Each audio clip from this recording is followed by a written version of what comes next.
everyone again for being here. For those of you who don't know me, my name is Sidney Jane. And I think Mona had mentioned, today my talk is really going to be about the modern dairy industry, what it entails, and really how it's related to this question of, is being vegetarian enough?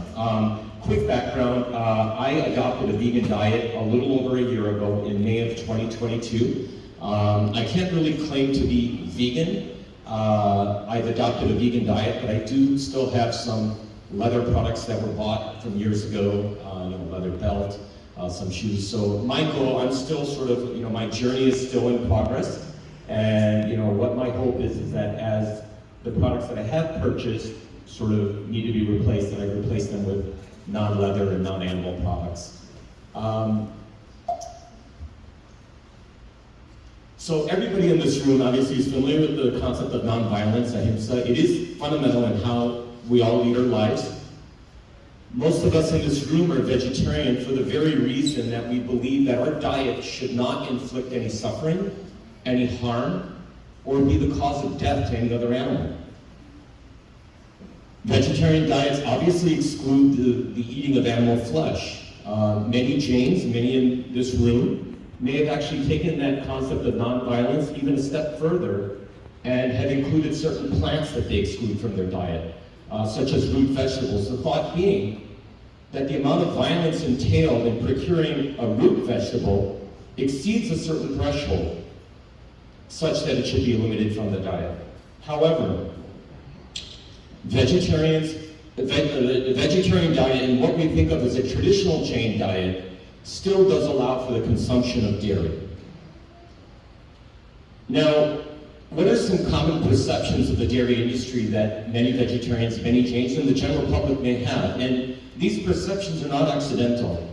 The dairy industry is an extremely powerful organization with a lot of money, a lot of lobbying power, and a lot of marketing money. And they try to paint a rosy picture of what happens in the dairy industry, similar to this picture of cows grazing on nice green rolling hills, sunshine, and unencumbered.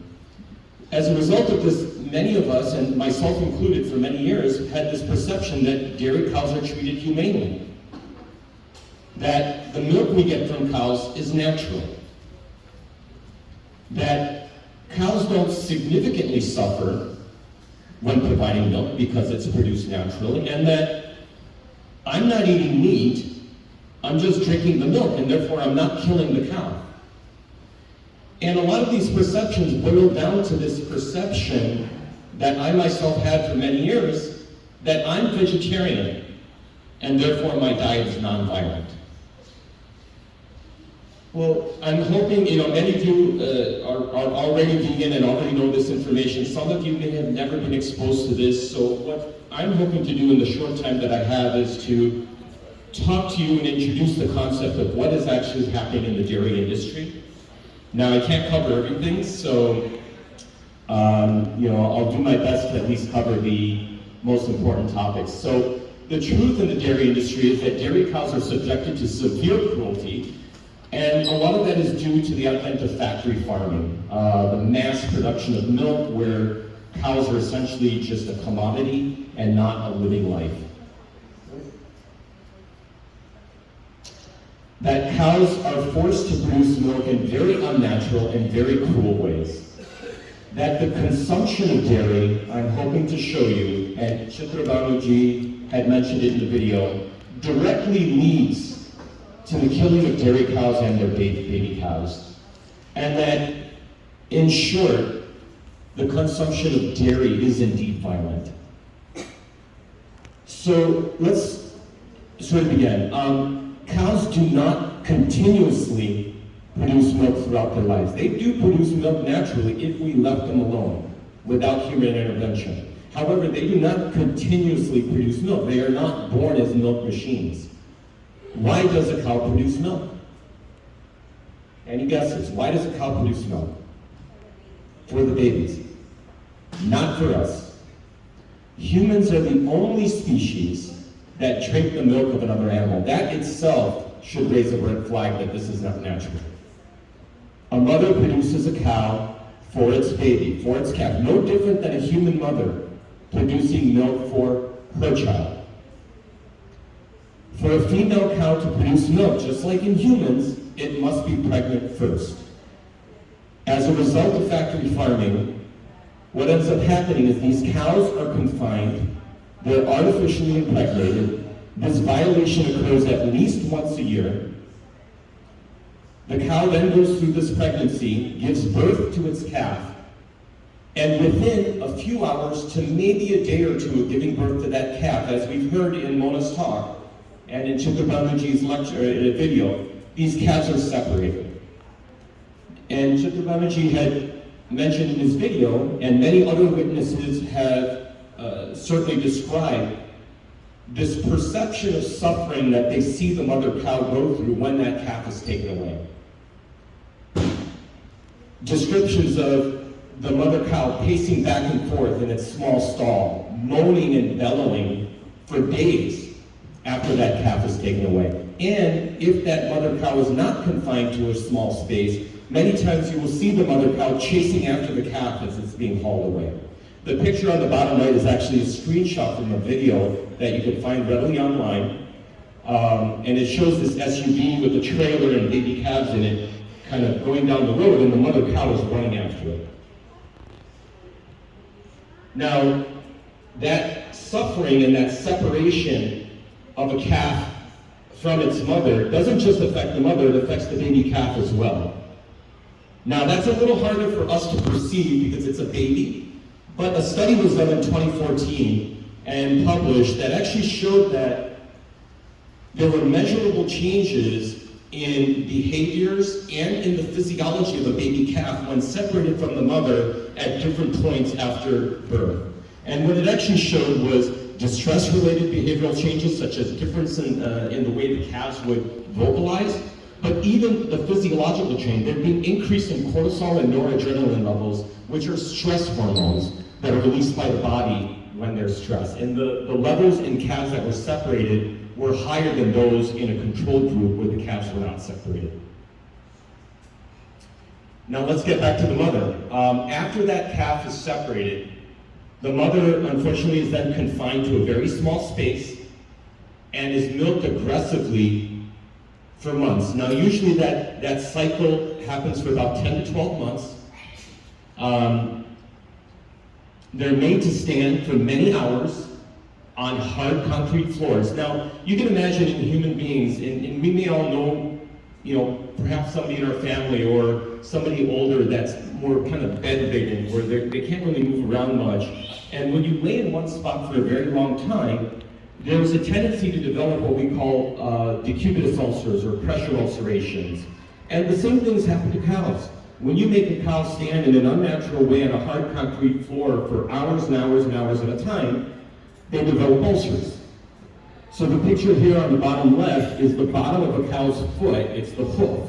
And you can see one side of the hoof is still normal, but the other side, that constant pressure against a hard floor has eroded through the tough part of the hoof, ulcerated into the soft tissues, and is now exposed to blood vessels.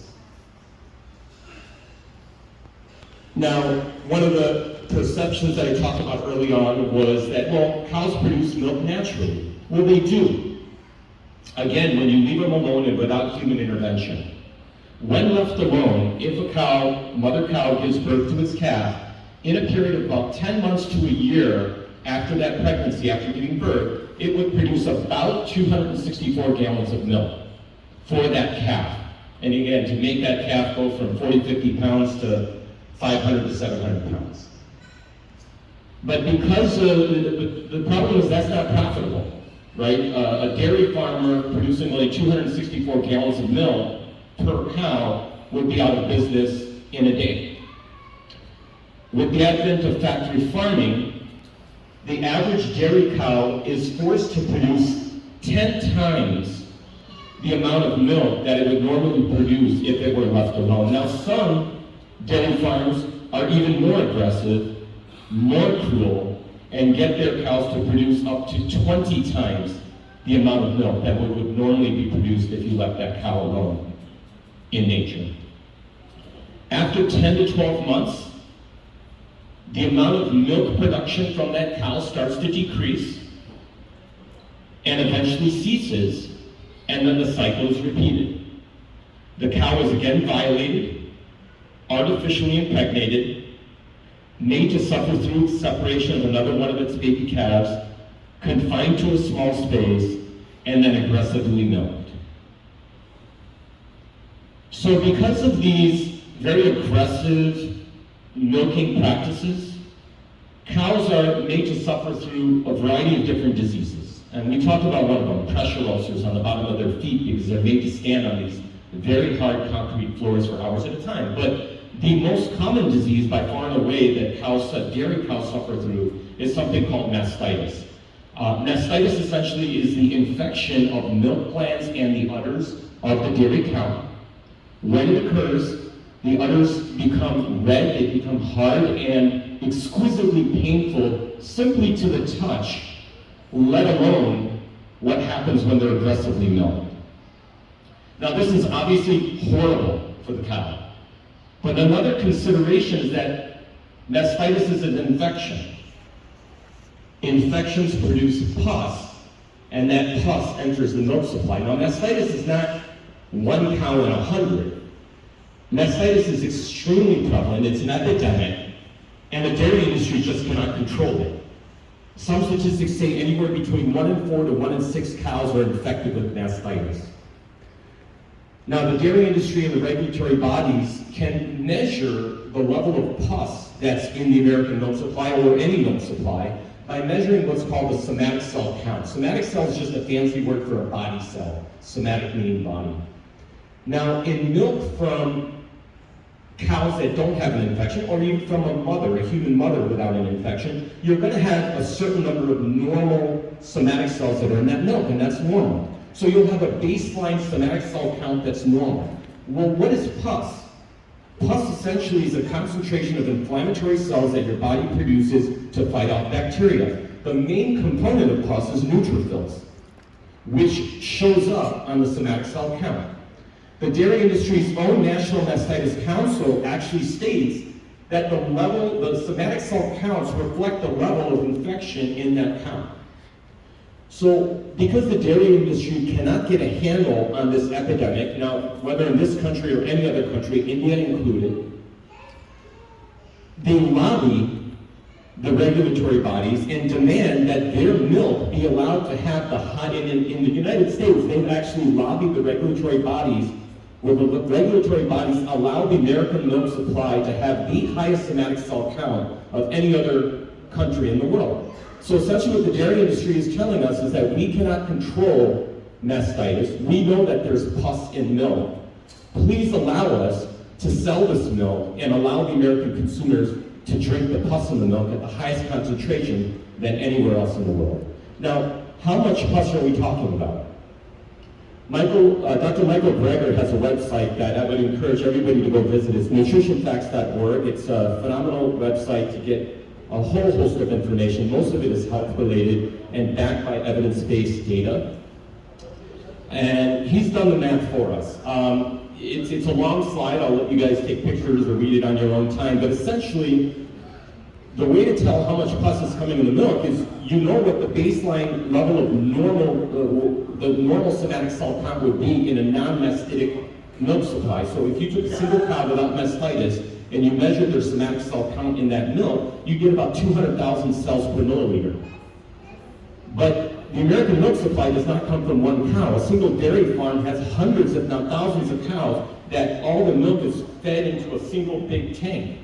If you measure the somatic cell count in these big tanks of milk in the US, on average, you get a somatic cell count of 224,000. Well, that extra 24,000 cells, most of it, 90% of it, is due to neutrophils from pus.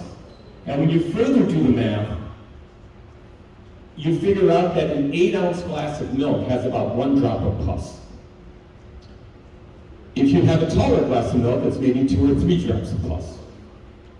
So essentially, put another way, every glass of milk, every cup of ghee, every spoon of ghee, is likely to have a small amount of pus. Now, I digress. The topic of this conversation was more to talk about the suffering of animals and not necessarily the side effects that humans have to face, but I thought it was an important, it certainly hit me when I first learned this and helped me make the change to adopt a vegan diet. But getting back to the cows and the suffering involved in the dairy industry, one of the perceptions that I mentioned at the beginning is that I'm only drinking the milk, I'm not eating meat, I don't kill the cow. So let's examine that a little bit further. And Chip Banerjee actually said this in his talk in the video. Naturally, a dairy cow, if you left it alone, the life cycle of a dairy cow is about 15 to 20 years. I think Chip Banerjee said 25 years, somewhere in that range, 15 to 20 years. But because of factory farming, and the toll and the exhaustion that it takes on the body of a dairy cow, these cows, the ability for them to produce milk starts to go down very rapidly in their life because their bodies are just absolutely wasted. So what ends up happening is, as that milk production from the dairy cow starts to slow down and stop, even after successive impregnations, that cow is no longer profitable for that dairy farmer. Cannot really produce the milk at a profitable level. So what ends up happening?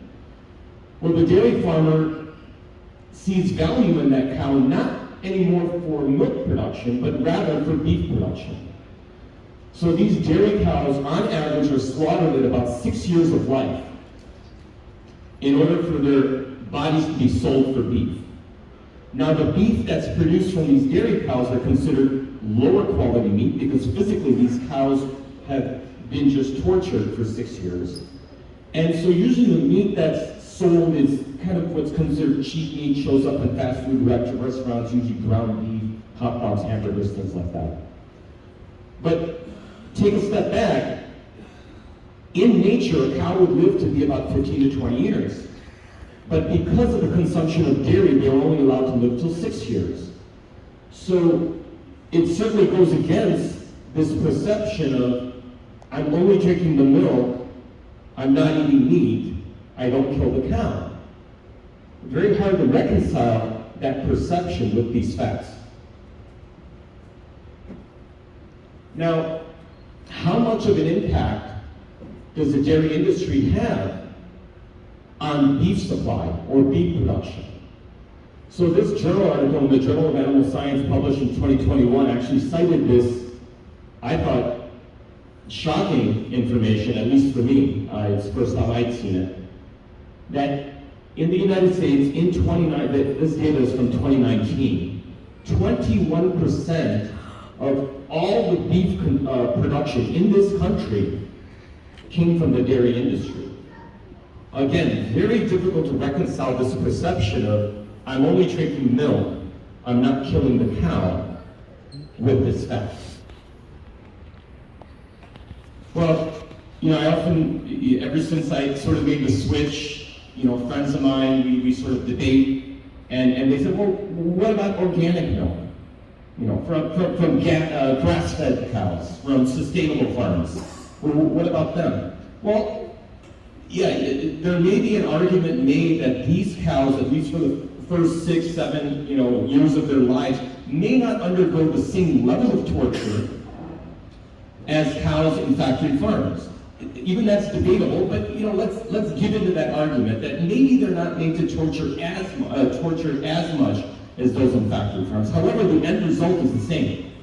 These dairy cows are still slaughtered, whether they're from sustainable farms or factory farms. In fact, sustainable farmers on sustainable farms actually market the fact to the meat industry that their dairy cows are in better physical condition than those that are raised on factory farms, and therefore should command a higher price for the beef that's sold from these sustainable farms when their dairy cows are slaughtered. And this was actually published in a food journal where this was not meant for vegans or vegetarians, it was meant for the meat industry and the dairy industry, and the strategies, marketing-wise, in how they can sort of improve their bottom line by marketing the fact that the beef sold from their dairy cows would be sold at a higher price in order to subsidize the cost of running a sustainable farm. Now, we talked briefly about baby calves being separated from their mothers at birth. Again, you can only produce milk. The cow can only produce milk if it's pregnant. So baby calves are a result, the production of baby calves are a result of the milk industry. But what happens to these calves? Well, many of the female calves are raised to become dairy cows themselves and suffer the same fate that their mothers went through. A more important question, what happens to the male calves?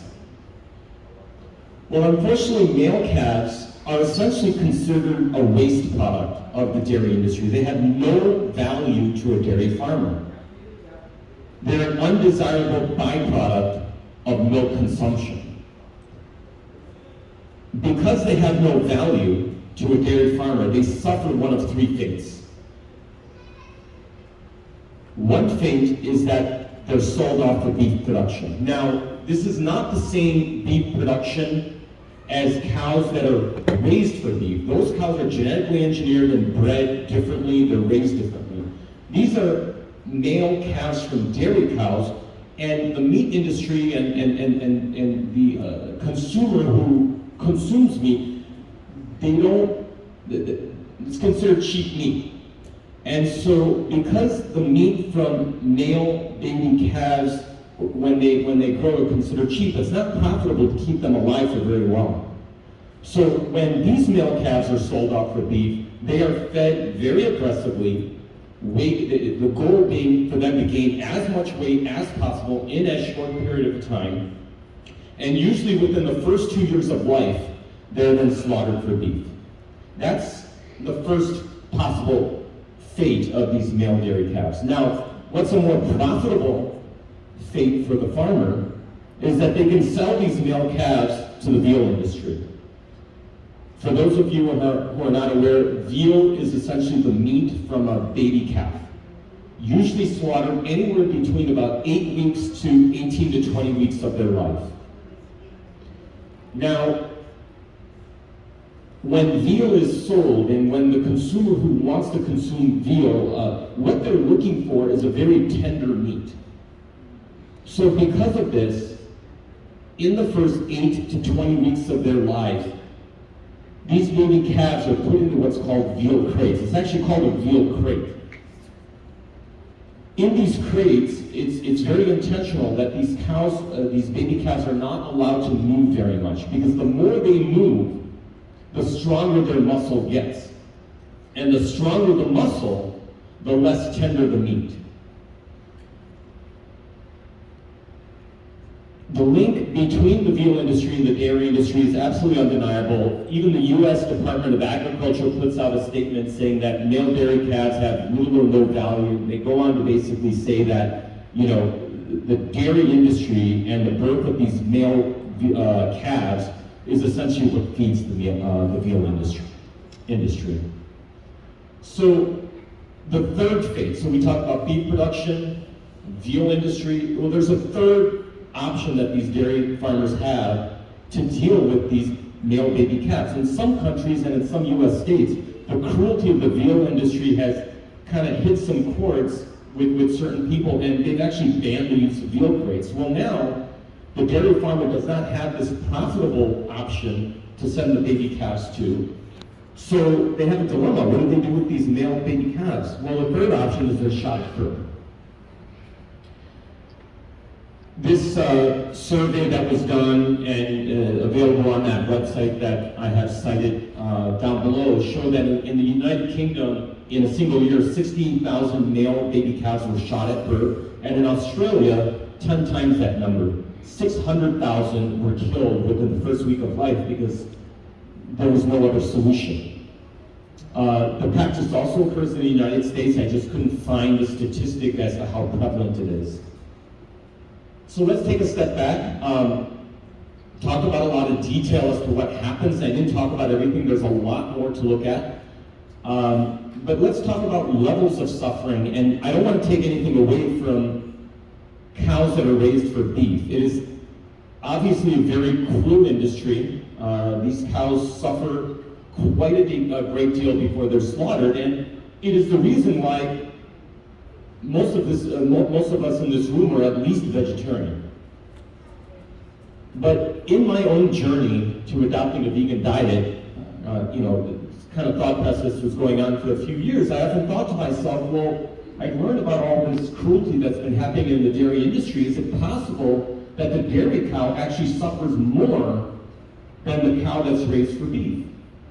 My thought process was, well, beef farmers they have to keep their cows in better physical condition than dairy cows, because ultimately the end product is the meat, not the milk. And the better physical condition that their cows are kept, the higher quality the meat and the more they can sell it for. Whereas the dairy cows, the farmers are essentially torturing their bodies to extract as much milk as they can from them for 6 years, so extreme suffering for 6 years, and then they're slaughtered just like the beef cows. So in my mind, I would think beef cows are tortured and killed, but dairy cows are first severely tortured for their milk for 6 years and then killed. I was fortunate enough to go to Jana this past year in Florida, and one of the talks that I went to was a talk on veganism. Cited this particular study, very recently published in Animal, International Journal of Animal Biosciences. Study came out in July of 2022 by Roy Mendel and his colleagues. And it actually was a study that tried to measure the level of suffering in dairy cows versus cows that were raised for beef. The study involved 70 experts in bovine or cow welfare. These are people who could try to objectively measure the level of suffering in 12 separate categories of suffering. And these were the 12 sort of points of suffering, or what they call welfare concerns, that they tried to evaluate, and they had means to measure them. Everything from inadequate diet, inadequate water supply, disease, pain, mishandling, and whatnot. And the results, I think, were, maybe not shocking, but surprising. So to orient you, the red boxes represent cows raised for meat. The blue boxes represent dairy cows. And in each, I don't have a pointer, so I'll just kind of put it on my screen, they took different groups or categories of cows and subdivided them between cows raised for beef and cows raised for dairy. And in each instance, the level of suffering was higher in dairy cows than in cows raised for meat. So then, essentially what they scientifically demonstrated in this study is that cows undergo more suffering, dairy cows undergo more suffering than beef cows. Now again, don't want to take anything away from the amount of suffering, the amount of torture, and the violence involved in the meat industry. It is horrible. But knowing this information, how do we reconcile that we're vegetarian, but yet we still drink milk? It's very, very difficult to reconcile these two sort of opposite ends of the spectrum. That we won't eat root vegetables. We won't eat meat. The level of suffering that dairy cows go through, at least in this study, exceeds that of beef cows. So again, just sort of want to introduce these thoughts, these concepts, for everybody to kind of do their own research and come to their own conclusions. So a couple summary slides, and what I thought I would do is I would break it down into two columns, and this is personal for me because these are things I used to think and things I have learned. And a lot of this is coming from the earlier slides that I showed. I used to think dairy cows were treated humanely. What I learned is they're not. They're treated as machines. They're not treated as sentient living beings. I used to think that cows produce milk naturally. They do, if you leave them alone. But the truth is, in order for us to consume dairy, they are forced to produce, in a very cruel way, 10 to 20 times the amount of milk that they would normally produce if you left them alone. I used to think that cows don't significantly suffer when providing milk because it was natural. What I've learned is that they endure extreme amount of sufferings that perhaps even higher than that of cows raised for meat. I used to think I'm not eating meat, I'm only drinking milk, I don't kill the cow. I learned that my consumption of dairy directly causes the killing of dairy cows and their babies. I used to think that I'm vegetarian and therefore my diet is nonviolent. What I learned is that my vegetarian diet involved a significant amount of violence. So, coming back to our original question, is being vegetarian enough? You know, I used to think so. And I think a lot of us would think so. But when I learned of the extreme cruelty inflicted by the dairy industry and the egg, I didn't touch on the egg industry. It is very relevant, but I thought for this audience, it probably made sense to focus on dairy, and with the amount of time we have, could not fit another talk in. But when I learned of that extreme cruelty inflicted by the dairy industry, the egg industry, learned about the health benefits of becoming vegan, the environmental impacts that the dairy and meat industry have, being vegetarian was no longer enough for me. However, I can only answer this question for myself. I can only hope that today's seminar, other seminars, books, journals, online research that everybody can do, will encourage you to learn more about the dairy industry, and that when armed with the facts, I'm hoping that everybody can answer this question of is being vegetarian enough. You can answer that question for yourself. And that's it.